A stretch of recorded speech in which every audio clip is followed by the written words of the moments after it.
Jack, buddy, where are you? Florida, you made it. You made enough money in the Indian casinos to fuel the car? What do you mean you didn't need money, Jack? You had the salesman's credit card? Why did he give you his credit card, Jack, or did you steal it? Don't get upset, Jack. He came with you. Why would he do that, Jack? He was sick of the weather, too. Well, understandable, but you try to tell me you convinced him to come with you just because of the weather? That and 3 cocktails and $50 to the waitress. Jack, where are you in Florida, Jack? Key West. Really? You're standing 60 miles from Cuba. Now, Jack, the southernmost point is 90 miles from Cuba. It's 60 miles where you're standing. Where are you standing, Jack? Because 60 miles from Cuba would be in the middle of the ocean. It is. But you're not. Technically you are, but you're not. Where are you, Jack? You're on a freighter headed to Cuba. Jack, why would you be on a freighter headed to Cuba? First off, you left something in Cuba during the Kennedy administration. Seriously, Jack, you think it's still there? And even if it was still there, what would you have left that's worth making that trip in a freighter? I don't believe any of this, Jack, because you're crystal clear. I think you're standing in the other room and you're right outside the door. You're on a company freighter. You're talking on a company satellite. Seriously, Jack? I find it high.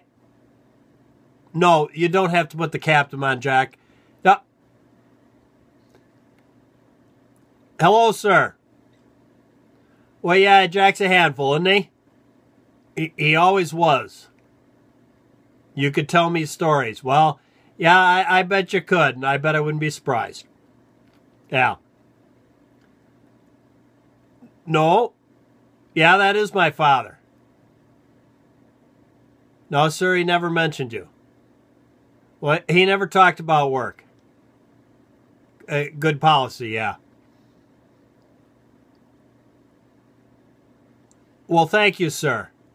No, he passed a number of years ago. But that's nice to hear. Thank you, sir.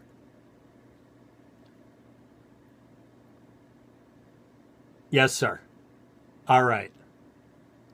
Yes, it was an honor talking to you, sir. Okay.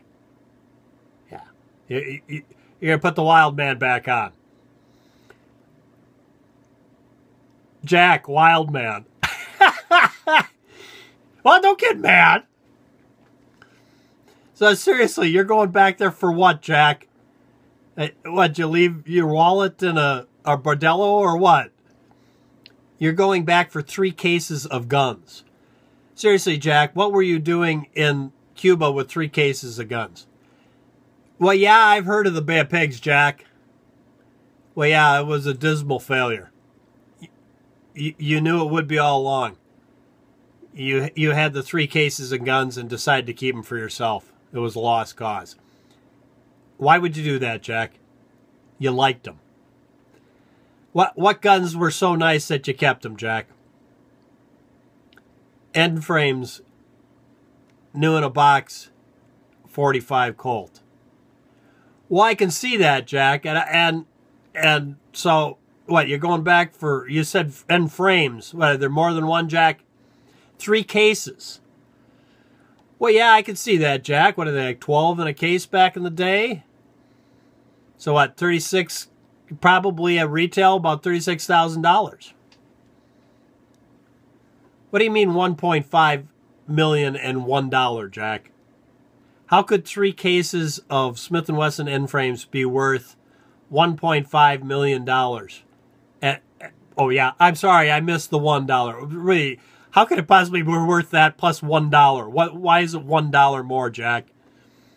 Because you threw an 1880 Morgan silver dollar in one of the containers for good luck. Well, that's nice, Jack. I hate to break the news to you, though. It's probably worth at least $35. Maybe even more, depending on what mint it was from. Well, I'm glad you're happy about that, Jack. Yeah, that helps, does it? Seriously, Jack, what are you doing this for? For 36 guns that are probably rusted to pieces at this point. What do you mean there's more than 36? You said 3 cases. What, are they packed 24 to a case? The cases are shipping containers. There's 500 in each case. You're talking 1,500 Smith & Wesson end frames? Brand new in a box? They can't be any good by now, Jack. And how could they still be there?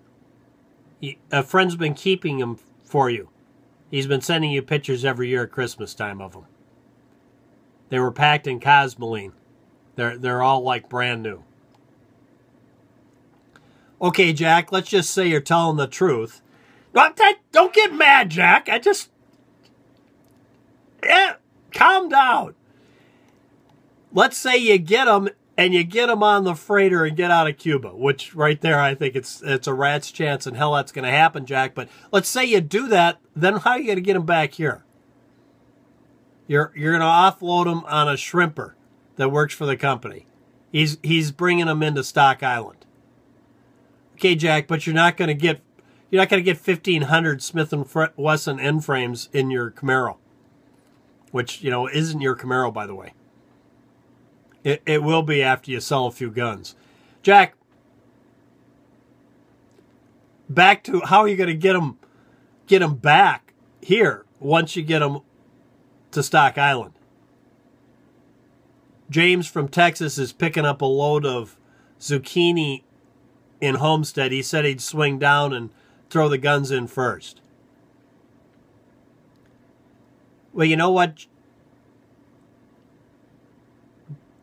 Yeah, it might work.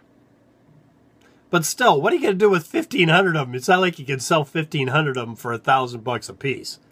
You can if you sell them 10 at a time. Well, what are you going to do with... Then you're going to take the money from that and go to the casino and roll it into real money. Jack, seriously, can't you just sell them off a little at a time and keep the money for once? No, don't get mad, Jack. No, I don't want any Cuban cigars. Don't bring me back any Cuban cigars, Jack. I can't smoke them anymore. Doctor won't let me. No, not a case of Cuban rum. I don't care if the Cuban rum's the best. I can't drink either, Jack. Well, I know you can. Well, fine. Go ahead and drink a case while you're there. Fine. What? Don't get mad. Okay. Well, yeah, you look for something else to bring me back. Okay. Yeah. You call me when you get into Stock Island and James actually shows up and you get those things on his semi, all right? You will. Okay. Yeah. All right, Wild Man. Well, don't get mad at that. It's not my nickname for you. Jack. Wild Man. Oh, my God.